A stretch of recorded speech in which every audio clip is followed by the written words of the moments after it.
Ao final das respostas à imprensa, durante a coletiva do Comitê de Crise do governo Bolsonaro, o ministro Paulo Guedes voltou a pedir a palavra para transmitir uma mensagem sobre a necessidade da solidariedade para ajudar os invisíveis.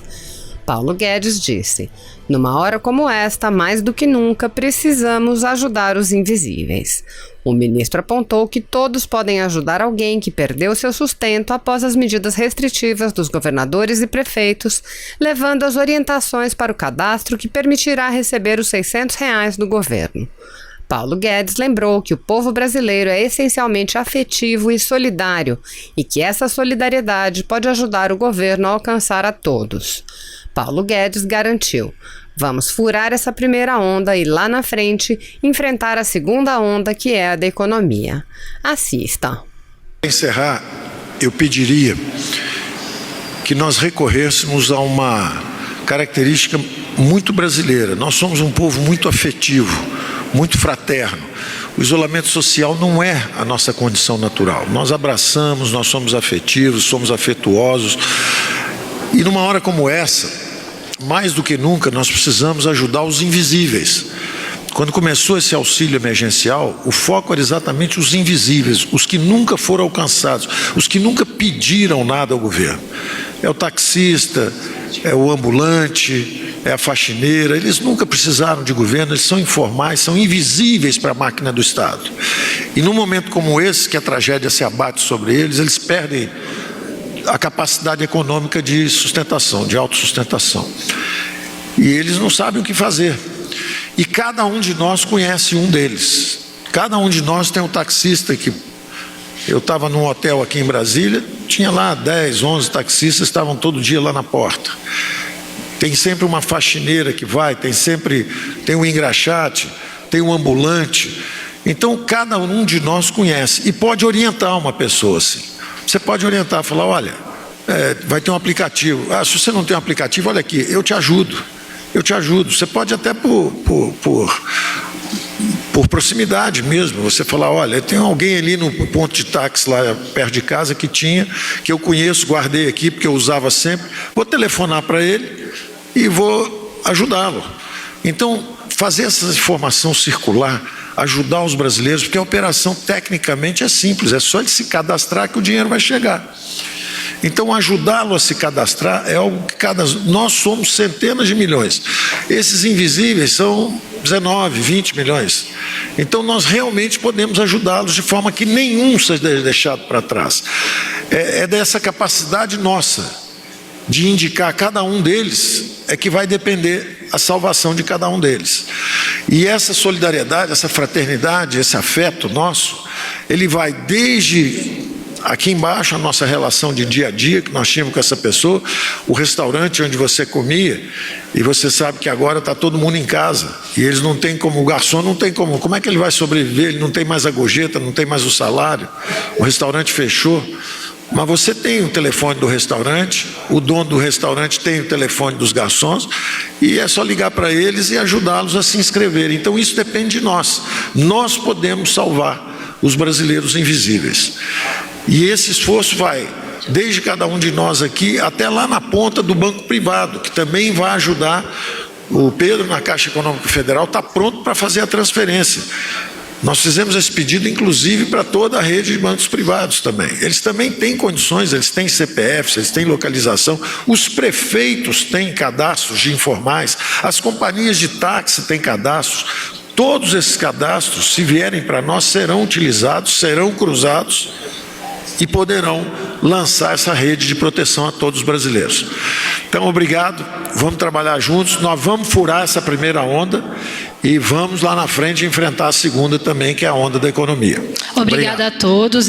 O programa passa de 98 bilhões de reais. Só esse programa de auxílio aos informais, que foi a primeira preocupação do presidente e depois foi estendido também a outras áreas, só esse programa excede todo o valor de gastos discricionários desse ano.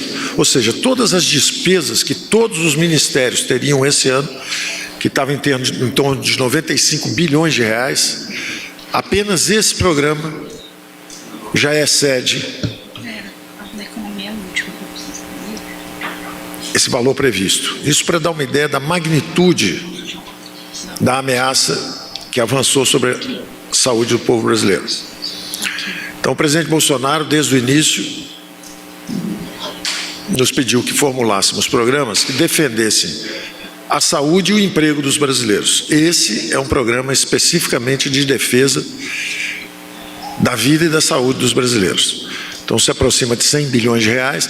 O total já mobilizado por nós passa de 3,4% do PIB, ou seja, o déficit primário já atinge 6% do PIB. O déficit estrutural, por um lado, estava em 2,6% do PIB, com a queda da arrecadação, e por outro lado, nós já avançamos 3,4% do PIB em medidas emergenciais, fazendo um total de 6% do PIB de déficit primário, o que reflete a magnitude do esforço do governo do presidente Bolsonaro para combater essas duas ondas que avançam sobre o povo brasileiro. A primeira onda, a da saúde, que o Mandetta tem advertido, e a segunda onda, a da economia, a ameaça de depressão, de recessão que pode chegar a uma depressão, que é o alerta que o presidente já tem dado. O presidente tem dito: vamos preservar as vidas, vamos defender a saúde do povo brasileiro, mas vamos olhar também a segunda onda que vem lá na frente, que depende da nossa reação, que é essa onda de queda da atividade econômica. Então, logo que iniciou-se a crise, nós recorremos a medidas emergenciais, primeiro as infraconstitucionais, depois avançamos para as constitucionais, e essa última medida, que foi inclusive objeto de um debate muito grande, né, se era necessário uma PEC ou não. Nós tínhamos duas alas no Ministério da Economia, duas alas, cada uma muito ciosa dos seus deveres, são recursos públicos, né? Nós devemos uma prestação de conta e completa transparência sobre isso, então é muito importante que fique claro. Quando o ministro Alexandre Moraes, pelo Supremo, numa decisão monocrática, diz: podem avançar nos gastos, isso aconteceu no fim de semana. Na segunda-feira, nossa ala jurídica, completamente alinhada com o ministro Alexandre Moraes, disse: vamos avançar. Mas a ala econômica, que estava trabalhando há semanas com o presidente da Câmara, numa PEC emergencial, numa PEC de guerra, a equipe econômica estava trabalhando há semanas com o presidente da Câmara. Então, essa ala da economia disse: olha, nós precisamos também respeitar a regra de ouro. Se por um lado a garantia do ministro Moraes nos dizia que não precisava mais nos preocupar com o resultado primário ou com os gastos, por outro lado, gastos dessa magnitude de 6% do PIB, gastos formidáveis por qualquer padrão em qualquer lugar do mundo, de um caráter inteiramente extraordinário, evidentemente eles exigiriam um endividamento. E a regra de ouro diz que você não pode se endividar para financiar gasto corrente. Então, os economistas pediam exatamente que nós acelerássemos a aprovação da PEC de guerra, que tinha sido trabalhada junto pela equipe, junto com o presidente da Câmara. E nesse sentido, então, nós não só pedimos urgência na aprovação, como apoiamos não só a elaboração, vários capítulos lá foram levados por nossa equipe, pelo Banco Central, pela Fazenda, pela Economia, como também apoiamos e pedimos urgência. Nunca com nenhuma intuição de criar conflito entre poderes, muito ao contrário, temos uma história já de colaboração e gostaríamos que assim fosse, principalmente face a esse enorme desafio da saúde brasileira. Não é hora para busca de protagonismo, para oportunismo político, é hora de união exatamente para superarmos esses desafios. Então eu passaria a palavra agora ao nosso ministro Onix, porque é a cidadania que cuida da implementação do programa, da abrangência do programa.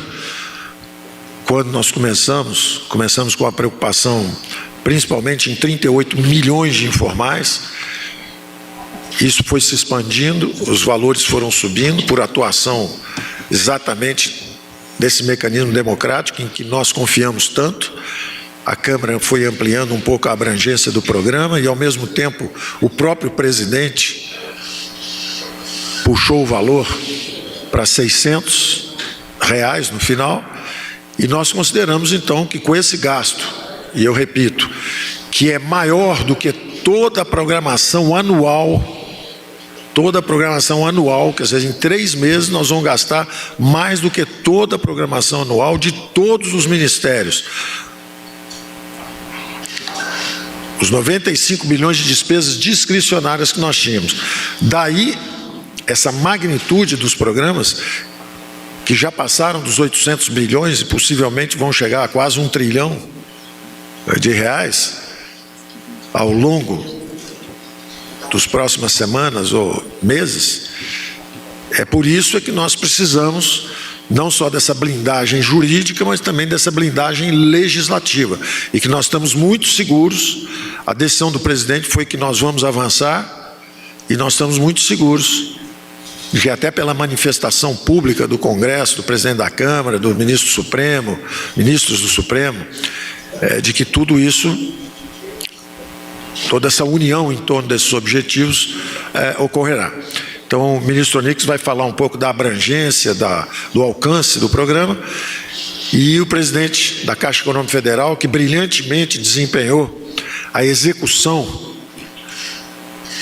daquela medida nossa do FGTS, né, que trouxe o salário aniversário para milhões de trabalhadores brasileiros.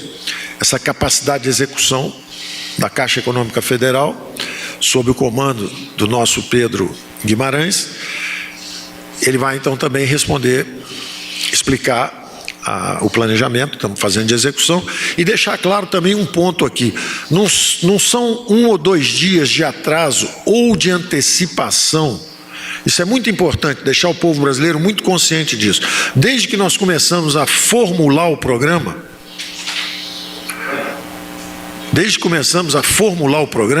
o grande desafio é a logística de entrega. É um cronograma quase que físico, de captura dos cadastros, de cruzamento dos cadastros. Não é a aprovação ser 1 ou 2 dias antes ou 1 ou 2 dias depois que vai mudar esse cronograma físico. Quer dizer, se nós tivéssemos aprovado na segunda-feira, um dia logo depois da medida do ministro Moraes, ou se fosse amanhã ou depois da manhã, depois da aprovação da PEC em si, a PEC de guerra, isso em si não afeta o cronograma físico. O que acontece, essa liberação, o que ela faz, se fosse segunda-feira ou se é hoje, é a liberação do caixa. Por isso que eu disse, se aprovar, em 24 horas sai a licença, a sanção presidencial. Tanto que o presidente decidiu ir avante, e nós também na economia decidimos ir avante, nos alinhando com a linha jurídica e dizendo, vamos seguir mesmo antes da entrega da PEC. Embora a PEC, se fosse antecipada, também ajudaria a próprio grupo da economia a se sentir blindado para fazer manobras tão colossais, porque são manobras colossais. Nós estamos falando já de 300 bilhões de gastos. Quando você soma, não só, são 100 bilhões só dessa medida de ajuda emergencial.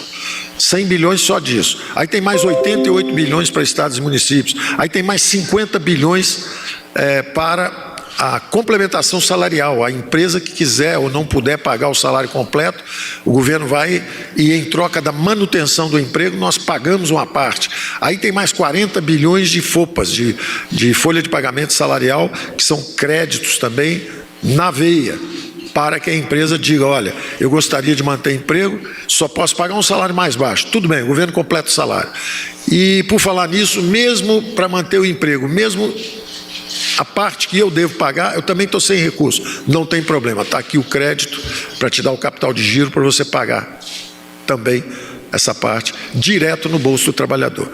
Então, quando você soma isso tudo, já chegou a 300 bilhões, mais o déficit estrutural que já existia, então são números colossais. Daí a necessidade de nós avançarmos com segurança jurídica e segurança legislativa.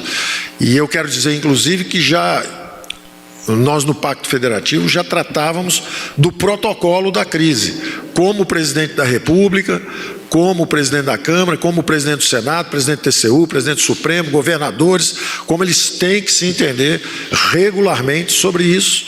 E, naturalmente, uma calamidade pública dessa magnitude, nós tínhamos desenhado um plano de emergência fiscal, uma calamidade pública dessa, por necessidade, requer um protocolo de crise. A direção dos poderes tem que estar coordenada, eles têm que estar conversando juntos, tem que haver uma descentralização de recursos. Nós já tínhamos mandado dinheiro o ano passado para a sessão onerosa, 11 bilhões,7, quer dizer, 3 vezes o plano Candir, que é o pedido dos governadores. Esse ano já mandamos vamos mandar mais 88 bilhões para estados e municípios. Então, nós já estávamos com a ideia de descentralização do recurso para fortalecer a Federação Brasileira para enfrentar todo tipo de desafio, inclusive esse. Daí nós rapidamente temos reagido a essa demanda. Quer dizer, pode parecer muita gente criticando, eu acho que até um pouco oportunisticamente, não é? Mas a grande verdade é que em 3 ou 4 semanas nós saímos de 0 para mais de 800 bilhões de recursos para os próximos 3 meses na economia. Então, qualquer crítica de que houve uma demora no programa e tal, eu considero oportunismo político. Eu não considero uma coisa séria. Eu acho que a atitude séria agora é nos ajudar a resolver os problemas, não é ficar jogando responsabilidade para um lado ou para o outro. Então, eu peço a cooperação e acho que teremos, pela gravidade da crise, e chamo atenção de novo para o tamanho, para a magnitude dos recursos que estão sendo mobilizados. Isso nunca aconteceu antes, nunca foi numa velocidade tão grande. Nós estamos fazendo as comparações internacionais. Nenhum país emergente fez um movimento tão rápido e com tanto volume de recursos como nós. E o período médio entre a formulação e a implementação das medidas está em torno do mesmo período nos Estados Unidos, que são um país relativamente eficiente na entrega de reações públicas a desafios de calamidades, porque eles têm muito mais experiência com isso. Tem calamidade toda hora lá, devido a mau tempo, vendaval, tornados, coisas desse tipo. Então eu quero de novo dizer que nós temos um governo que está preocupado com todas as dimensões da crise, e inclusive já alertando para o problema econômico que pode vir lá na frente, sem descuidar em nenhum momento do problema da saúde e do isolamento que é requerido no momento. E queremos dizer que o volume de recursos é formidável, nunca houve uma mobilização tão rápida de tantos recursos, e que nós estamos preparados para continuar atendendo emergências. E pedimos que haja sempre, evidentemente, essa atitude de cooperação que tem havido, tanto da mídia quanto do Congresso, que tem nos auxiliado a lidar com a crise. Eu peço que justamente haja um espírito agora de união realmente em torno desse lema de que nenhum brasileiro será deixado para trás, e que a defesa da saúde e do emprego dos brasileiros está acima de quaisquer diferenças. Daqui a 3, 4 meses, nós superarmos essa crise, atravessarmos o problema de saúde, podem voltar de novo com o barulho natural de uma democracia. Pode todo mundo chutar todo mundo de novo, começar a brigalhada, todo mundo atacando todo mundo, mas primeiro estamos todos juntos, porque juntos somos mais fortes. Todos juntos para resolver o problema da defesa da saúde brasileira. Ali na frente a gente volta a brigar de novo, porque democracia é barulhenta, tem sempre briga mesmo, com isso nós estamos acostumados.